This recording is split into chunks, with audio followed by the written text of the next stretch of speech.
सुप्रभातम बच्चों। आज हम पढ़ेंगे फसल उत्पादन एवं प्रबंध पाठ 1। इसमें अपने कृषि पद्धतियों के बारे में बात कर रहे थे। कृषि पद्धतियों में कौन कौन सी पद्धतियाँ अपनाई जाती हैं, कौन कौन से तरीके अपनाए जाते हैं, इस पर चर्चा कर रहे थे। तो मिट्टी तैयार करना, बुआई करना, खाद व उर्वरक देना और सिंचाई, इसके बारे में अपन पहले से चर्चा कर चुके हैं। इसमें खाद और उर्वरक में क्या अंतर होता है, दोनों में फ़ायदा कौन सा पदार्थ पहुंचाते हैं, है ना, उसके बारे में भी चर्चा हो चुकी है। इसके बाद में सिंचाई के में जो कौन कौन से साधन उपयोग में लाए जाते हैं और कौन कौन से परंपरागत साधन हैं, कौन कौन से आधुनिक साधन हैं, वर्तमान में कौन कौन से तरीकों का चलन है, वर्तमान में जो आधुनिक सिंचाई के साधन हैं वो कौन कौन से हैं, इन सब पर अपनी चर्चा हो चुकी है। आज अपन करते हैं अब फसलों में सुरक्षा की दृष्टि से। फसलों में को नुकसान पहुंचाने के लिए बहुत सारे जीव जंतु, सूक्ष्म जीव ये यहाँ पर होते हैं जो उसको नुकसान पहुंचाते हैं और इनको अपन कई प्रकार से नष्ट कर देते हैं। इसमें एक आती है खरपतवार। तो जब अपन खेत में फसल बोते हैं तो उसमें अवांछित पौधे उग जाया करते हैं। वह अवांछित जो पौधे होते हैं वह फसल के साथ में उगने की वजह से कई प्रकार से जो अपनी फसल है उसको नुकसान पहुंचाने का काम करते हैं। तो जो खरपतवार होती है, ये अवांछित पौधे होते हैं, उनको हटाने की जो क्रिया होती है वो निराई कहलाती है। निराई को अपन कई प्रकार से उखाड़ते हैं। निराई के लिए अपन कुदाली का उपयोग विशेष रूप से करते हैं।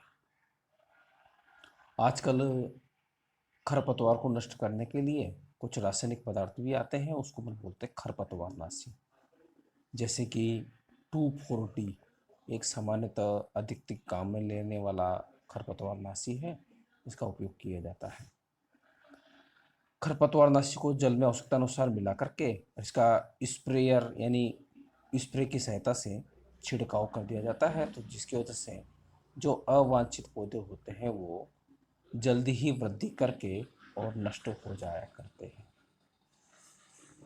तो ये अब सुरक्षा की दृष्टि से और भी सूक्ष्म जीवों को हटाने के लिए कई प्रकार की कीटनाशक दवाइयाँ इसमें या पेस्टिसाइड का छिड़काव किया जाता है।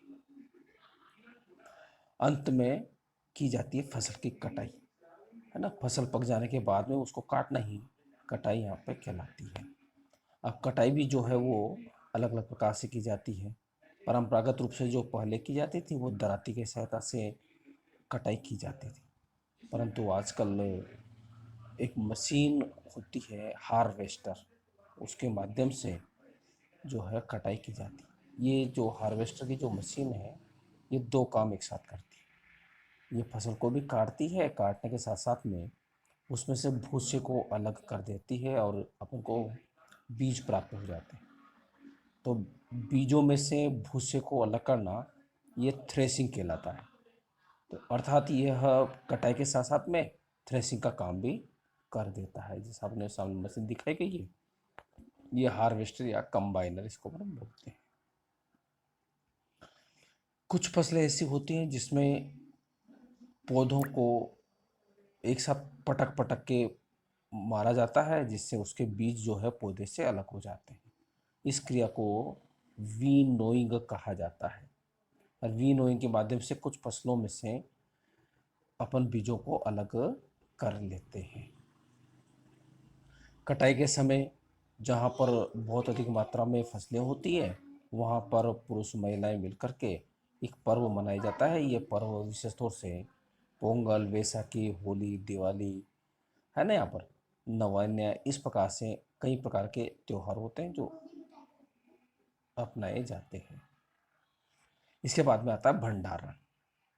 जब अपनी फसल तैयार हो जाती है, तैयार होने के बाद में उसको रखना होता है। रखें अपन इस प्रकार से कि वो खराब नहीं हो, क्योंकि नमी है, कीट है, चूहे हैं, सूक्ष्म जीव है, ये सब फसल को खराब कर सकते हैं। तो इसको सुरक्षित रखने के लिए अपन सबसे पहले तो नमी की मात्रा यदि अधिक होती है तो बीजों को सुखा लेना चाहिए। सूखने से उसमें से जो नमी होती है वो ख़त्म हो जाएगी। उसके बाद में उसको भंडारण करने के लिए पहले उसमें विशेष प्रकार से कुछ कीटनाशक पदार्थ डाल देने चाहिए। कीटनाशक पदार्थ डालने से उसमें से जो कवक हैं, जीवाणु हैं, पीड़क हैं, कीट हैं, ये सभी उसमें नष्ट हो जाते हैं और अपना अनाज अच्छी तरह से सुरक्षित रहता है। भंडारण के लिए जूट के बोरों का और धातु से बने हुए बड़े पात्र का उपयोग विशेष रूप से किया जाता है। ये धातु से जो बने पात्र होते हैं इनको साइलो कहा जाता है। ये जो साइलो है वो इस प्रकार के होते हैं। आपने देखे होंगे बड़े बड़े साइलो होते हैं, ये धातु के बने बर्तन होते हैं। इनके अंदर में सुरक्षित रख दिया जाता है। वो काफ़ी समय तक अपना अनाज जो है वो सुरक्षित रहता है। आजकल घरों में इसको सुरक्षित रखने के लिए नीम की सूखी पत्तियों का उपयोग भी किया जाता है। ये भी एक प्रकार की पीड़कनाशी होती है और ख़त्म यहाँ पे कर देती है, जीवाणु को ख़त्म कर देती है। इस प्रकार से अपन अनाज को सुरक्षित रख सकते हैं और जब चाहे तब उसको बेच सकते हैं।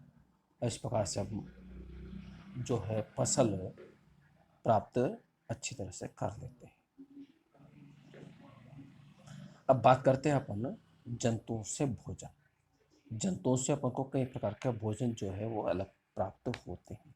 कई प्रकार के जंतु होते हैं और जिसमें अलग अलग प्रकार से अपन भोजन प्राप्त कर लेते हैं।